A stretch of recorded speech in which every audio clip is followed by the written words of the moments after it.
Hi everybody, it's Christopher and welcome to Life's Not Over, It Just Looks Different, the YouTube channel. On today's video, I want to talk about employment, and specifically employment for people with sight loss. October is National Disability Employment Awareness Month in Canada, and earlier this month, I had the distinct pleasure of being a keynote speaker at the virtual Connecting the Dots conference put on by CNIB. As part of the presentation, one of the things I talked about was disclosure. How and when to disclose your sight loss is a really big point of conversation for anybody who's a working age person with sight loss trying to find a job, knowing how and when to tell the employer or prospective employer that they're a person with vision loss and the accommodations they'll need. And what I'm going to play for you is a clip from the presentation where I shared the tips and tricks I was given on how to disclose my sight loss. They had another career coach that they brought in, and I asked him the same question. I said, how or when should I disclose this? And he gave me two really awesome pieces of advice while we were talking. One to do with disclosure and one just general piece of advice that I never forgot, and I'm going to share with you. The first thing he told me, he said, when you're looking for jobs, he said, try to just approach people from an information interview standpoint. He said, because people who ask for information get jobs. People who ask for jobs get information. And that advice stuck with me, and I thought, wow, that is so powerful. I love that.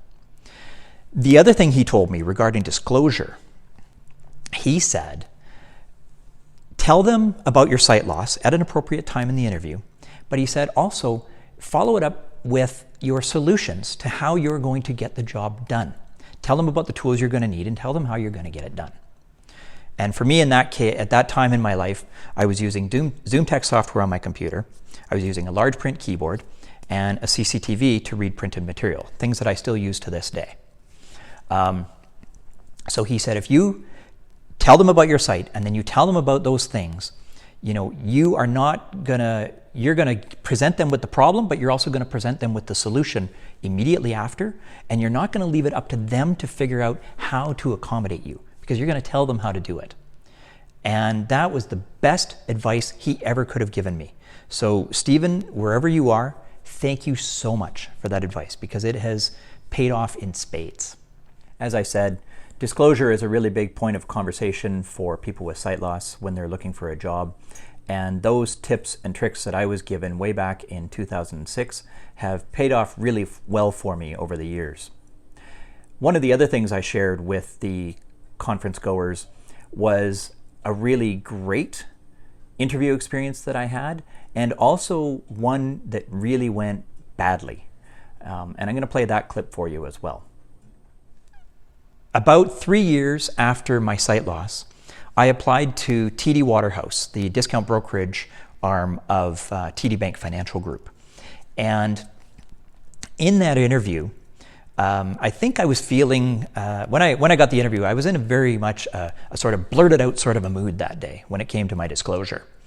I told them about my sight loss very early on. I put my 6x magnifier down on the table in front of us, and I left it there for the duration of the interview. Not that it really became a focus of the conversation, but it just kind of left it there as a presence in the room.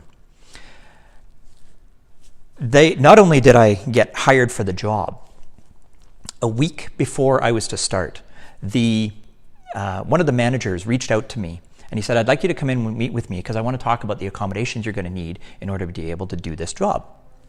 So I went in and I met with him and told him about Zoom Text, and I told him about the large letter keyboard, and I told him about the CCTV, like I had talked about.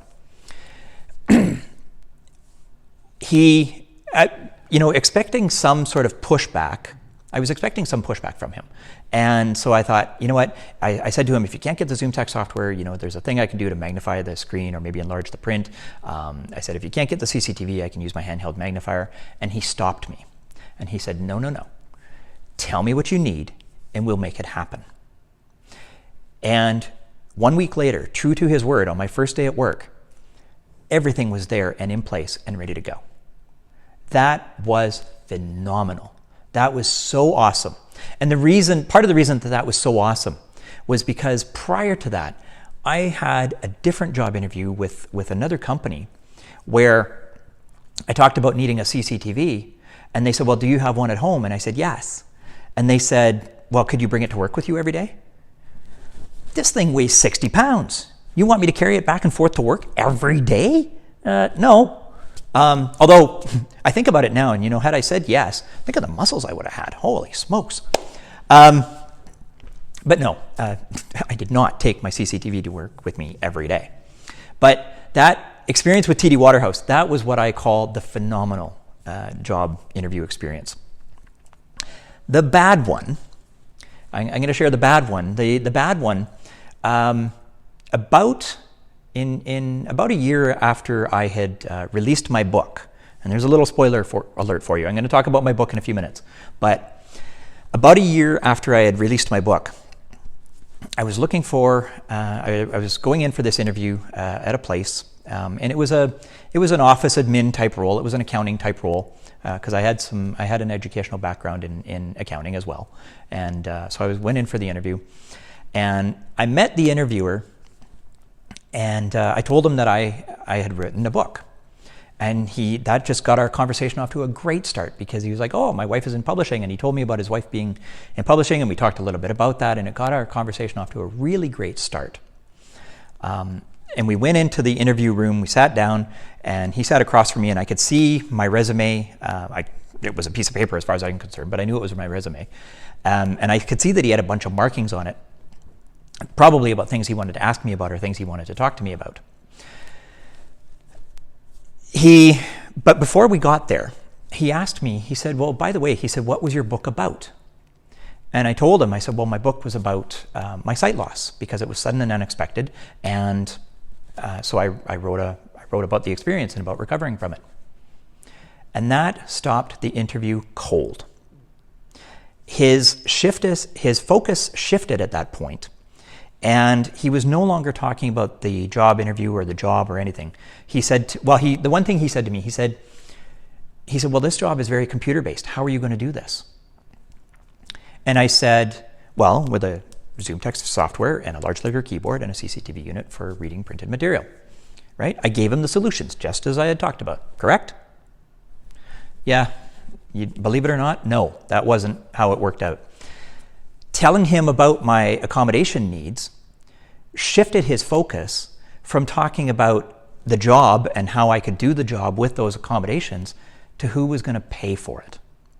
That was all he could focus on. And, I could have told him about the program that we have here in Alberta that helps employers pay for devices for people. But I decided, you know what? At that point in my head, I was losing interest in the interview as well. I saw his change in tone.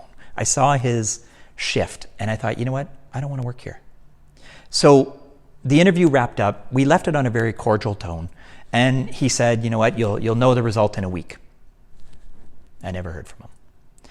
But you know what? It's one thing that I decided very early on in my life was that if somebody didn't want to hire me, that was their loss, not mine.